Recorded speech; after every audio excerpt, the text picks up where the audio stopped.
நம்ம எதற்காய் வாழ்கிறோம்? உள்ள இருக்க அந்த ஜீவனுக்காய் வாழ்றது இல்லை, இந்த மேல இருக்க இந்த சரீரத்துக்காய் தான் நம்ம ஓடுறோம். இங்க வந்து என்ன பண்றது? ஆவியில் அப்படியே ஆவியில ஜெபிக்கிறது.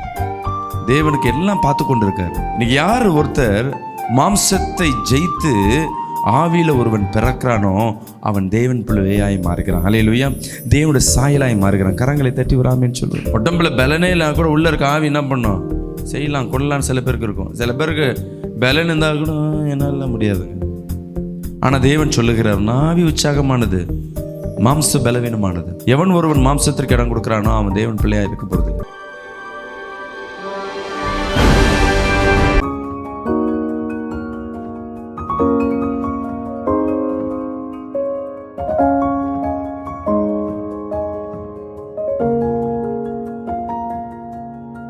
எடுத்து படிங்க. ஆதியாகமம் 6ஆம் அதிகாரம் 13ஆம் வசனத்தை நாம் வாசிக்க கேட்போமா? அப்பொழுது தேவன் நோவாவை நோக்கி, மாம்சமான யாவரின் முடிவும் எனக்கு முன்பாக வந்தது, அவர்களாலே பூமி கொடுமையினால் நிறைந்தது. நான் அவர்களை பூமியோடு கூட அழித்து போடுவேன். தேவனுக்கு மனிதனை படைச்சிட்டு பூமியெல்லாம் அழகா படைச்சு அந்த மனிதனை தோட்டத்தில் வச்சு அவனை அழகு பார்த்தார். செஞ்ச பாவத்தை அந்த தோட்டத்தை விட்டு வெளியே அனுப்பிச்சிட்டார். ரொம்ப அப்செட் ஆகிட்டார். இந்த பிள்ளைங்களை ஏன்டா படித்தோன்னு சொல்லி வெளியே அமுச்சு விட்டார். வெளியே அமுச்சு விட்டதும் நம்ம ஆளுங்க சும்மா இல்லை. நோவா காலகட்டங்களில் ஒரு முறை பூமியை கத்தரை அடித்தார். என்னென்னா எல்லாரையும் எந்த ஜீவ ஜந்துக்கள் இருக்கக்கூடாதுன்னு முடிவு பண்ணிட்டார். அந்த டைமில் என்ன மாதிரி பாவம் நடந்ததுன்னா, இன்றைக்கி நடக்கிற அதே மாதிரி பாவங்கள். உண்மையான அன்பு போயிடுச்சு. மனுஷன் தின்கிற நம்ம இப்போ வெட்டி தின்னுவோம். அது இல்லை, தன் சுயத்துக்காக இன்னொருத்தர் கெட்டாலும் பரவாயில்ல, மொத்தம் குடும்பம் நாஸ்தியாக போனாலும் பரவாயில்ல, என் குடும்பம் நல்லா இருக்கு. அந்த குணாதிசயங்களுக்கு எடுக்கிற முடிவு.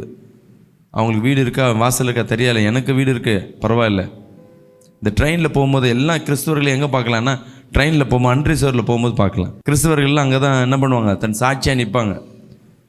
தன் சொந்த பந்தத்துக்கு சீட்டை பிடிச்சி இந்த முன்னாடி இந்த அன்ரிசர்வில் இருந்து வண்டி வரத்துக்கு முன்னாடி துண்டை போட்டு இடத்த பிடிச்சிடுவாங்க. அங்கே ஒருத்தர் வந்து இல்லை கடைசி வரையும் அங்கே நின்றுக்கிட்டே வருவாங்க. இந்த வடக்கானுங்க அவனுக்கு வேறு கொஞ்சம் இதெல்லாம் அதில் தொட்டில் கட்டி மேலே படுத்துப்பாங்க, கீழே யாருக்கான்னு பார்க்க மாட்டாங்க. நம்ம தமிழ் ஆளுங்க டீசெண்டாக நின்று இருப்பாங்க. ஆனால் அந்த குழந்தை உருண்டு பிறண்டு எல்லாம் பண்ணோம், ஆனால் மற்றவங்களுக்கு இடம் கொடுக்க மாட்டாங்க. அதே மாதிரி அந்த ரிசர்வ் கம்பார்ட்மெண்ட் இன்னும் மோசம். வயசானது பெரியவங்களாம் வந்திருப்பாங்க. வயசானவங்களுக்கு வந்து அப்பர் கிளாஸ் வந்து இவனுக்கு என்ன பண்ணுறாங்க, நம்ம ஆளுங்க வந்து வயசானவங்களை அப்பர் கிளாஸில் கொடுத்துருவாங்க. இவங்க கேட்பாங்க, எங்கள் லேடிஸ் இருக்காங்க, ஏன் சீட்டு நம்ம ஒரு சீட்டை வந்து கவர்மெண்ட்டில் என்ன பண்ணுறோம், குத்தகைக்கு ஏற்ற மாதிரியும் எங்கள் சீட்டு நீங்கள் எது இருந்தாலும் டிடிஆர்ட்ட கேளுங்க, ரூல்ஸ் பேசுவாங்க. அன்பு தெரிஞ்சு போயிடுச்சு அந்த காலத்தில். ரெண்டாவது பாவம் பெருக்கி போச்சு. ஓரினை சேர்க்கை, ஆணும் பெண்ணும் தன் மனைவியை இன்னொருத்தர் இன்னொருத்தர் இந்த பாவங்கள்லாம் பெருகின உடனே தேவன் கடுப்பாய், என்னடா இவனுக்கு மனுஷன் இப்படிப்பட்ட பாவங்கள்லாம் செய்து கொண்டிருக்காங்களே. தேவன் அது வரையும் என்ன பண்ணல, எது பாவம் எது நல்லதுன்னு ஒரு நியாயம் விசாரிக்கல. அவர் ஒரு நியாயப்பிரமாணத்தை போடலை. மோசேயின் காலகட்டங்களுக்கு அப்புறம் தான் நியாயப்பிரமாணம் ஸ்ட்ராங்காக போட்டார். அப்பப்போ ஒவ்வொரு அந்த காலகட்டங்களுக்கு ஏற்ற மாதிரி அப்பப்போ நியாயப்பிரமாணம் கொடுத்தாங்க. இவங்க அதிகமாக மீறதுனால இந்த பூமி அழிச்சு போடுறேன், எவனாவது மனம் திரும்புறான்னு பார்த்தா ஒருத்தர் மனம் திரும்பலை. நோவா குடும்பம் மட்டும்தான் என்ன பண்ண, அந்த பேழைகளை கட்டிட்டு பிரவேசிக்கிறாங்க. இப்போ இந்த மனிதர்களை, இந்த ஜீவ ஜந்துக்களை ஜோடியாக காப்பாற்றுறதான் தேவன் நோவாவை தேர்ந்தெடுத்தார். நோவாவின் நிமித்தமாக அவங்க பிள்ளைங்களும் குடும்பங்களும் அந்த ஆசீர்வாதத்தை, நோவா நிமித்தமாக அந்த ஆசீர்வாதத்தை பெற்று அவங்களால இன்றைக்கி ஜென்ரேஷன் நம்ம பெருகியிருக்கோம். தேவன் ஒரு முடிவு பண்ணிட்டார், மனுஷங்களே வேணான்னு. ஏன் இந்த மாதிரி பாவம் செய்யணும்? மாம்சமாக பிறந்தவங்க வேண்டாம். மாம்சம் மாதிரினா மட்டன் சிக்கன் சாப்பிட்ற மனுஷனாக இருப்போம் பொழுது. ஸோ வெஜிடேரியன் நான் வெஜிடேரியன் அப்படி தான் நினச்சிட்டு ரொம்ப நாள் என்ன பண்ணியிருக்கேன், நான் சபைக்கு போயிருந்தேன். அதுக்கப்புறம் தான் இந்த மாம்சன்றாங்களே சொல்லிட்டு சர்ச்சிலே பிரியாணி போடுறாங்களே, இது நியாயமானு ஒன்றொருத்தருக்கு ஐயா. அப்போ ஒரு சொல்கிறாங்க, பிரதர் மாம்சம்னா அப்படி இல்லை, நம்ம கை கால் தான் மாம்சம், நம்ம சதையால் உருவாக்கப்பட்டவங்களாம் நம்ம மாம்சம், அப்படி தான் தேவன் பிரிக்கப்பட்டிருக்கு. அப்போ ஆவினா என்ன? நம்ம எதற்காய் வாழ்கிறோம்? உள்ளே இருக்க அந்த ஜீவனுக்காய் வாழ்கிறதில்ல, இந்த மேலே இருக்க இந்த சரீரத்துக்காய் தான் நம்ம ஓடுறோம். அம்மாவா இல்லையா? யாராவது ஜீவனுக்காக வாழ்கிறோமா? புக்குன்னு புகை விடும்போது தெரியும். எங்கள் சர்ச்சில் ஒருத்தர் வருவார், சைதாப்பேட்டில். சர்ச்சுக்கு வரத்துக்கு முன்னாடி புக்குன்னு விட்டுட்டு வருவார். ஆனால் சபையில் என்ன பண்ணுவார், மேக ஸ்தம்பம் மேலிருந்து பாதுகாக்க புகையை மேலே விட்டு பாட்டு பாடுறது. ஆனால் கர்த்தருக்குள்ள பயம், யாருக்கும் தெரியாது. மாம்சத்துக்கு இது என்ன இருக்குது, அந்த புகை, அந்த ஸ்மெல்லு, அந்த குடலுக்கு, அந்த வயிறுக்கெல்லாம் ஒரு தெம்பு இருக்கும் மாதிரி. இங்கே வந்து என்ன பண்ணுறது, ஆவியில் அப்படியே ஆவியில் ஜெபிக்கிறது மாதிரி. தேவனுக்கு எல்லாம் பார்த்து கொண்டு இருக்கார்.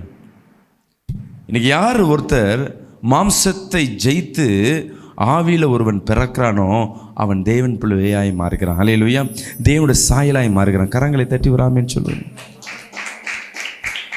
மத்தேயு 26:41 படிப்போமா? நீங்கள் சோதனைக்கு உட்படாதபடிக்கு விழித்திருந்து ஜெபம் பண்ணுங்கள். ஆவி உற்சாகம் உள்ளது தான், மாம்சமோ, மாம்சம் எப்படியா பலவீனம். உன் உயிர் உற்சாகமானது, உன் ஆத்மா உற்சாகமானது, உன் ஆவி, தேவன் கொடுத்த ஆவி உற்சாகமானது. உடம்புல பலனே இல்லை கூட உள்ள இருக்க ஆவி என்ன பண்ணும், செய்யலாம் கொள்ளலான்னு சில பேருக்கு இருக்கும். சில பேருக்கு பலன் இருந்தால் கூட என்னால் முடியாதுங்க. ஆனால் தேவன் சொல்லுகிறார், ஆவி உற்சாகமானது, மாம்ச பலவீனமானது. எவன் ஒருவன் மாம்சத்திற்கு இடம் கொடுக்குறானோ அவன் தேவன் பிள்ளையாக இருக்க போகிறதில்லை. தேவன் இந்த உலகத்தில் மனிதன் படைக்கப்பட்ட மனிதன்களில் ஒரு மாம்சத்தில் பிறந்தான். யாராவது மிஷன் இல்லாமல் யார் யாருக்கு சதைகள் இருக்கோ அவர்களெல்லாம் பாவிகளாக தான் இருக்கிறாங்க. ஒரே ஒருத்தர் தான் பாவியாக இல்லாமல் அவர் மரித்து போனார். யார்? நம்ம இயேசு கிறிஸ்துவாய். இன்றைக்கி அவரை குறித்து தான் பார்க்க போகிறோம். யோவான் 3:6 பார்ப்போமா? மாம்சத்தினால் பிறப்பது மாம்சத்துக்குரியது, ஆவியினால் பிறப்பது ஆவிக்குரியது. அது என்னங்க, மாம்சம்னா என்ன, ஆவினா என்ன? நீ என்னென்ன செய்து கொண்டிருக்கிறாயோ, எதை கொண்டு செய்கிறாயோ, நினைவுகள் எல்லாம் ஆவியாக மாறும், செயல்கள் எல்லாம் மாம்சமாய் மாறிடும். நினைவுகள் எல்லாம் ஆவியாக மாறிடும், செயல்கள் எல்லாம் நினைப்ப ஆனால் மாட்டிப்பேன். இந்த மாம்சமானது, இந்த உடம்பு தான் நம்ம வாழ்க்கையை கெடுக்கிறது. இந்த சரீரத்துக்கு தேவைக்கு தான் நம்ம இந்த உலகத்தை என்ன பண்ணுறோம், பாவத்தை பண்ண ஆரம்பிக்கிறோம். சரீரத்தை எவன் ஒருவன் சிநேகிக்கிறான். நம்ம சரீரம் போது நம்ம அழகு நினைக்கிறோம். இல்லை, இந்த சரீரத்துக்காக நம்ம என்னென்ன பண்ணுறோம், வாகனம், அந்த வண்டி வாகனம் இந்த சந்தில் நிற்கக்கூடாது, என் வீட்டு வாசல் நிற்கக்கூடாது. நீ இந்த மாம்சம் படுப்பதற்கு, நடப்பதற்கு, உட்கார்வதற்கு ஒரு 6 அடி நிலம் இருந்தால் போதும். ஆனால் நம்ம என்ன பண்ணுவோம், இருக்கிற இடத்தெல்லாம் எனக்கு தான் சொந்தம் சொல்லி சண்டை போடுவோம். எதற்கு? இந்த மாம்சத்திற்கு. ஊரில் எப்படி கெட்டு போனாலும் பரவாயில்ல, என் பிள்ளை மட்டும் நல்லா இருக்கணும். காரணம் என்ன? இந்த மாம்சம், என் பிள்ளை மாம்சம், என் பிள்ளை இருக்கு, அவங்க நல்லா இருக்கணும் தவிர மற்றவங்க எப்படி போனாலும் பரவாயில்ல. ஆனால் தேவ ஆவியானவர், அவர் அந்த ஆவிக்குரியதாக இருக்கிறனால ஆவிக்குரிய சிந்தனையை ஏற்படும். உலகத்தில் இருக்கிறவங்களுக்கும் சபைக்கு வரவர்களுக்கும் வித்தியாசம் உண்டு. நம்ம சிந்தனை வேற, உலகத்தில் இருக்கும் சிந்தனை வேற. சபைக்குள்ளே வர இன்னைக்கு நீங்கள் நினைப்பீங்க, நான் வந்துட்டு சும்மா வந்துட்டு போகிறேன்னு. இல்லை, நீ ஆவியில் மாற்றப்பட்டு கொண்டு இருக்கிற விசுவாசிக்கலாமே சொல்லுவோமே. அல்லேலூயா. ஒவ்வொரு நாள் நீ சபைக்குள்ளே உள்ள வர வர உன் மாம்சம் அழியப்பட்டு ஆவியில் பிறந்து கொண்டிருக்க, அது உனக்கே தெரியாது. சபைக்கு வராத மக்கள் பொண்ணு பார்க்குறதுக்கும் பையன் பார்க்குறதுக்கும், சபைக்குள்ளே வர்றவங்க என்ன தான் உலகத்தின் வாழ்க்கையாக இருந்தாலும் ஒரு காலகட்டங்களில், ஒரு சூழ்நிலையில் ஒரு காரியத்துக்கு போய் அடங்கிடுவாங்க. நகை கொடு எல்லாம் கேட்பாங்க. ஆனால் அந்த பொண்ணும் அந்த பையனும் ஜெபிக்கிற பையனாக இருந்ததுன்னா, சபைக்கு போகிறாங்க ஜெபிக்கிறாங்கன்னாவே அந்த பிள்ளை மத்தியில் ஒரு மரியாதை இருக்கும். ஆமாம் இல்லையா? இந்த மாதிரி மாப்பிள்ளை எனக்கு கிடச்சி, இவங்க நினச்சதுல என்ன இருக்கும்? இப்போ நம்மளாம் யோசிச்சு தான், நல்ல ஒழுக்கமாக இருக்கணும், பெரியவங்களுக்கு மரியாதை கொடுக்கணும், வீட்டு வேலைலாம் செய்யணும், நல்ல கூட்டு குடும்பமாக இருக்குது, பிரிக்கக்கூடாது, இதெல்லாம் உலகத்தின் பார்வைகள், உண்மைதான். ஆனால் அந்த பிள்ளைக்கு கடைசியாய் ஒன்று கிடைச்சிச்சுன்னா ரொம்ப சந்தோஷப்படும். அந்த பிள்ளை ஜெபிக்கிற பிள்ளையாக இருந்தால் அந்த குடும்பம் காப்பாற்றப்படும். ஏன் இந்த சிந்தனை வந்தது? சபைக்குள்ளே உள்ளே வந்ததுனால இல்லை, உள்ளே வந்தது மட்டும் இல்லை, நீ ஆவியாய் பிறக்கப்பட்டு கொண்டிருக்க. விசுவாசிக்கலாமேன்னு சொல்லுமே. உன் மாம்சம் எந்தெந்த இடத்துல அழுகிறதோ அந்த இடத்துல ஆவியானவர் பிறக்கப்படுவார். விசுவாசிக்கலாமேன்னு சொல்லுமே. நான் சொல்கிற விளக்கம் புரியுதுங்களா உங்களுக்கு? சபைக்குள்ளே உள்ள வரும்பொழுது வாழ்க்கை எதுவும் நடந்தால் போங்க, பிழைச்சா போதும் உள்ளே வருவேன். ஐயோ, நான் சாவர கடையில் எனக்கு ஜீவன் கிடைச்சா உள்ளே வருவேன். உள்ளே வந்து ஜீவனை பெற்றோன்னு அடுத்து என்ன பண்ணுவேன்? நான் நடக்கும்னு நினைப்பேன், ஓடுன்னு நினைப்பேன். அப்போ உன் ஆவி உற்சாகமானதாக இருக்குது. ஆவி என் தேவனாகிய கர்த்தர் உனக்கு தெரியாமையே சபைகளுக்குள்ள உள்ள வர வர வர ஆவியானது பலப்பட்டு கொண்டிருக்கு. நீங்களும் கொஞ்சம் அதுக்கு இடம் கொடுக்க ஆரம்பிச்சிங்கன்னா, மாம்சம் வெளிப்படும் பொழுதெல்லாம் அதை அடக்கி ஆவிக்கு நீங்கள் உற்சாகம் கொடுக்கும் பொழுது நீங்கள் இந்த உலகத்திலே வெளிச்சம் உள்ளவர்களாய் காணப்படுவீங்க. கரங்களை தட்டி வராமே சொல்லுவேமே. சத்தமாக கரங்களை தட்டி கையில வேதத்தை எடுத்துக்கொள்ளுங்க. ரோமர்ல தான் இன்னைக்கு பார்க்க போறோம். படிங்க 8ஆம் அதிகாரம் 1ஆம் வசனம். ஆனபடினால் கிறிஸ்து இயேசுவுக்கு உட்பட்டவர்களாய் இருந்து. கிறிஸ்து நம்ம என்ன பண்ண, நீ என்ன வேணா பண்ணிட்ட பரவாயில்ல, கத்த சொல்ல. ஆனபடினால் கிறிஸ்து இயேசுவுக்கு உட்பட்டவர்களாய் இருந்து மாம்சத்தின்படி நடவாமல். மாம்சத்தின்படி நடக்காத. நம்ம நினைவுகள்லாம் என்ன இருக்கும் இப்ப பாருங்க. மாம்சத்தின்படி நான் யோசிப்போம். ஒரு வீட்டுல சண்டை வருது, எதன்படி யோசிப்பீங்க? கணவன் குடிச்சிட்டு வந்து அடிக்கிற, என்ன பண்ணுவீங்க? மாம்சத்தின்படி. அவனை விட்டுட்டு வந்துரு, அவன் கிட்ட வாழ்ந்துன்னு இருக்க, அவன்கிட்ட வாழ்றது வாழாம இரு. உலகத்துல உன்னை அடிச்சா பதில் காட்டி, இது உலகம் சொல்லும், கேஸ் போடு, அப்பதான் திருப்பி வரமாட்டேன், இது உலகம் சொல்லும். ஆனா வேத ஞானம் சொல்லும், அவனை மன்னி, நீ அவனுக்காய் ஜெபி. இதுதான் ஆவிக்குரிய வளர்ச்சி. நீங்க ஜெபிக்க ஆனபடினால் மாம்சத்தினால், படிங்க, மாம்சத்தின்படி நடவாமல் ஆவியின்படியே நடக்கிறவர்களுக்கு ஆக்கினை தீர்ப்பதில்லை. அல்லேலூயா. இன்னைக்கு நம்ம நிறைய நேரம் மாம்சத்தின்படியே நடக்கிறோம். நமக்கு ஒரு சூழ்நிலைன்னா அதுக்குபடி நடந்துருவோம். நம்ம நியாய நீதியெல்லாம் இல்லை. நீ கிறிஸ்துவனாரு இல்லவனாரு, என்னோட இது குடும்ப சொத்து இருக்கு, காமனா இருக்கு, இவருக்கு ஒரு நல்ல வேலை இருக்குது, மனைவிக்கு நல்ல வேலை இருக்குது, நல்லா வெல்த் செட்டில்டு. இவனோட தம்பி ஒருத்தர் ரொம்ப கஷ்டப்படுறாரு, வருமானம் இல்லாமல், குடும்பம் கஷ்டப்பட்டு கொண்டு இருக்கு. இப்போது ஊரில் ஒரு சொத்து இருக்குது, அது பெரிய விலைலாம் கிடையாது, ஒரு 5 லட்ச ரூபா தான். இவருக்கு கோடிக்கணக்காக சொத்து இருக்குது. அந்த கோடிக்கணக்காக அந்த 5 லட்ச ரூபா சொத்தை வந்து குடும்ப சொத்துன்றதுனால விற்கும் பொழுது பங்கு வரும். அப்போ தம்பிக்கார் சொல்கிறாரு, உனக்கு தான் வேலையெல்லாம் இருக்கேன், அந்த இடத்த எனக்கு விட்டு கொடு அப்படின்ட்டு. இவர் சொல்கிறார், முடியாது, பங்கு போடணும். இதுக்காக ஜெபிக்க வந்தார். நான் சொன்னேன், ஐயா உங்ககிட்ட கர்த்தர் நிறைய கொடுத்துருக்கிறார்ல, தம்பி ரொம்ப நல்லா வசதியாக இருக்காரா? இல்லையா. அப்புறம் கொடுங்களா? அப்புறம் இல்லையா, எனக்கு உண்டான பங்கை நான் எப்படி கொடுக்க முடியும் அப்படின்றார். கரெக்டு தான். இவர் பக்கத்தில் பேசணும்னா, மாம்சத்துடன் பேசுனா அவருக்கு உண்டானது அவர் கொடுத்து தானே ஆகணும். உலகம் பேசும், சட்டம் தானே சொல்லும். ஆனால் ஆவிக்குரியாது இருக்கும் பொழுது அங்கே அன்பு பெறப்படும். விசுவாசிக்கிறாமேன்னு சொல்லுமே. தேவன் உனக்காக தன் ஜீவனை கொடுக்கும் பொழுது நீ மற்றவங்களுக்காக ஒன்றுமே கொடுக்கலன்னா நீ என் மாம்சத்தில் இருக்கியா, ஆவியில் இருக்கிறியா? இருக்கலைன்னா யாரும் இல்லை, மாம்சத்தின்படி ஓடுறது. அவன் நம்மளை கேட்கறது, ரோட்டில் யாருமே இல்லை, மாம்சத்தின்படி. ஆவிக்குரிய ஆளில் நான் என்ன பண்ணுவேன்? ரூல்ஸை ஃபாலோ பண்ணணும். ஆள் இருக்கிறாங்க, இல்லை, நான் ரூல்ஸை ஃபாலோ பண்ணணும். விசுவாசிக்கிறாமேன்னு சொல்லுமே. ஒன்வேல வண்டி இட்டுன்னு போவோம். எப்போ போலீஸ் இல்லைண்ணா, போலீஸ் இருந்தால் அப்படி நைசம் போயிடுவோம். மாம்சத்தின்படி நடக்கிறியா? 2 பிள்ளை அடிச்சுன்னு இருக்கோம். ஆனால் சண்டைக்கு வந்த பிள்ளை பார்த்தீங்கன்னா பக்கத்தெருவில் வந்து ஒன்றும் இல்லாத பிள்ளை வந்து உன் பிள்ளைய அடிச்சுட்டு இருக்கும். தப்பு பண்ணது யாராக இருக்கும்? உன் பிள்ளையும் காரணமாக இருக்கும். உன் பிள்ளை தான் முதல் காரணமாக இருக்கும். அதனால பெரிய சண்டையாக வந்திருக்கும். நம்ம ஆள் தான் போய் நினைப்பாங்க, எங்கள் ஆள் போய் அடிச்சிட்டியா? இந்த ஏரியாலெலாம் சண்டை வரும் அடிக்கடி. யார் முன்னே போய் வரைஞ்சி கட்டி நிற்கிறது?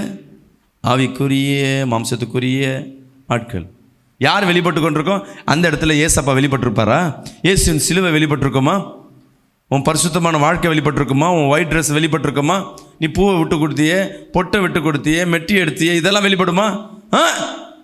உன் பிள்ளைக்காக, உன் மாம்சத்திற்காக நீ நீதியை விட்டு வெளியே வந்து நிற்கிற. நம்ம சின்ன சின்ன காரியம் பண்ணுவோமா? எனக்கு ஒன்று வேணும்னா நம்ம அப்பா அம்மாவே எதிர்த்துருவோம், கணவனை எதிர்த்து நிற்போம், மனைவியை எதிர்த்து நிற்போம். உன் சந்தோஷத்தை ஒரு மனுஷன் இன்னைக்கு இருக்க காலகட்டம் என்ன தெரியுங்களா? உன் சந்தோஷத்தை, உன் நினைக்கிறத, உன் நினைவுக்கு எதிர்ப்பாக யார் வந்தாலும் அவங்கள எதிர்த்து நிற்கிறோம். இதுதான் மாம்சத்தின் வாழ்க்கை. நீ நல்லப்பா, முன்ன மாதிரி சூப்பர் இல்லை, சூப்பராக பாடுற, சூப்பராக வேலை செய்கிற, சூப்பராக குடும்பம் நடத்துகிறேன்னா சந்தோஷமாக இருக்கும். நீ தான் என் ஃப்ரெண்டுன்னு. நீ போகிற ரூட்டு தப்புன்னு சொல்லி பாரு, நீ கட்டு. மாம்சம் வெளிப்படும். ஆனால் என்ன பண்ண, கூட இருக்க ஃப்ரெண்ட்ஸுக்கு என்ன பண்ணுவோன்னா, இன்னொருத்தர் கெட்டு போனாலும் பரவாயில்ல, என் ஃப்ரெண்ட்ஸு வேணும், மாம்சத்துக்காக என்ன பண்ணுவோம்? அந்த நட்பை வச்சுருப்போம். இன்றைக்கி கர்த்தர் சொல்லுகிறார், உன் வாழ்க்கை, உன் குடும்பம் எப்போ பிழைக்கன்னா, நீ மாம்சத்தை மறந்து ஆவியில் வெளிப்படும் பொழுது கர்த்தர் உன் வாழ்க்கையில் வெளிப்படுவார். அல்லேலூயா. விசுவாசிக்கிறாமேன்னு சொல்லுவோமே. எடுத்து படிங்க, ரோமர் 8ஆம் அதிகாரம் 3ஆம் வசனத்தை படிங்க. அந்தபடியினால் மாம்சத்தினாலே பலவீனமாய் இருந்த, மாம்சத்தினால், சத்தமா நிறுத்தி எப்படி படிக்கணும்னா, அந்தபடினால்.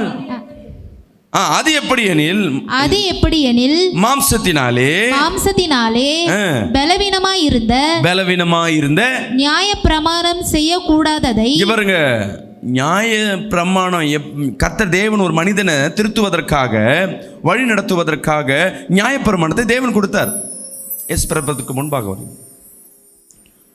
அந்த நியாயப்பிரமாணம் என்ன ஆயிடுச்சுன்னா, அந்த ஒரு மனுஷனுடைய மாம்சமானது அந்த நியாயப்பிரமாணத்தை ஜெயிக்க முடியல, தொற்று போய் கொண்டு இருக்கும். ஃபஸ்ட்டு சர்ச்சுக்கு 10 மணி, வீட்டுப்பு வலி, முழங்கால் வலி, மூட்டு வலி, அந்த வலி இந்த வலி, மாம்சத்துக்காக சர்ச்சுக்கு வர மாட்டேன்.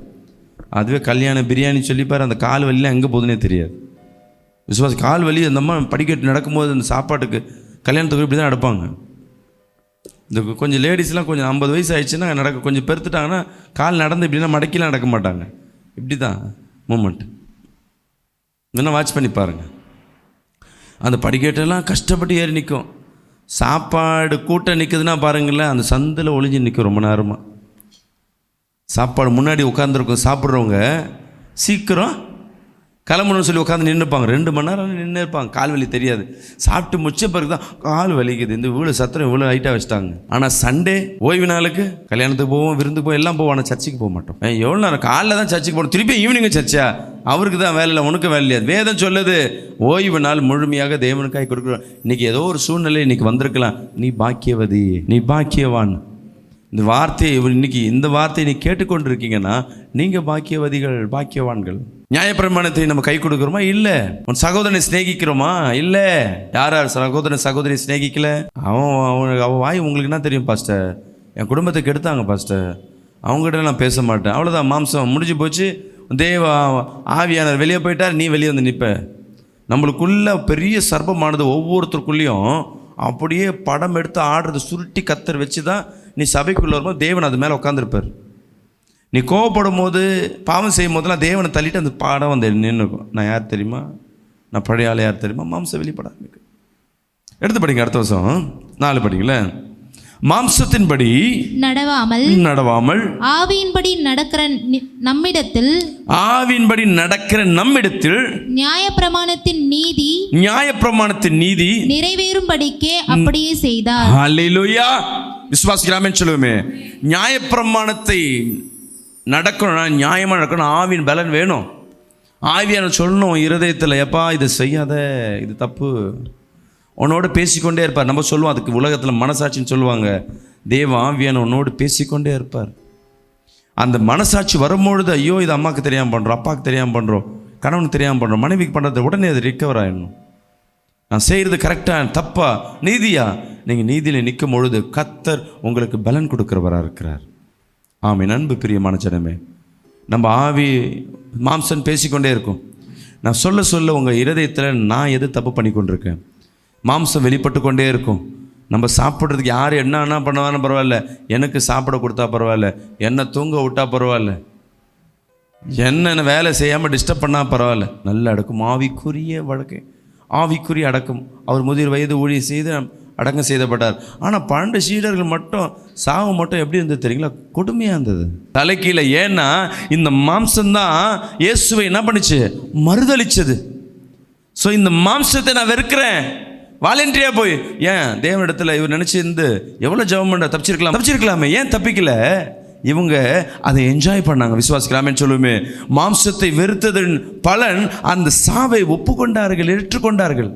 இவர்களே வாலண்டியராக கேட்குறாங்க, இந்த மாம்சம் இன்னும் எனக்கு முதிர் வயதுனா நான் ஏதாவது பாவம் செஞ்சிருவேன், இந்த பரிசுத்தத்தோடு என் தேவனை நான் காண போறேன்ட்டு என்ன பண்ணிட்டாரு? அவர் பரதேசியில் போய் காத்திருக்கிறாங்க. ஒரு ஆமேன்னு சொல்லுவேமே, கரங்களை தட்டி. என்ன நல்லதான் கட்டுமே. நான் சொல்கிறது புரியும் நினைக்கிறேன். இன்னொரு சீஷர்கள் சரீரத்தை அப்படி நிற்க வச்சு சதையை கத்திரிக்கோள் இந்த மாட்டை தோலை உரிக்கிறாங்க பாருங்க. பார்த்துருக்கீங்களா? ஆடு தோலை உரிப்பாங்களா கறிக்கடையில்? அதே மாதிரி தோலை உரித்து சாவடிக்கிறாங்க. உயிராக இருக்கும்பொழுது ஜீவனருக்கு தோலை பிரிக்கிறாங்க.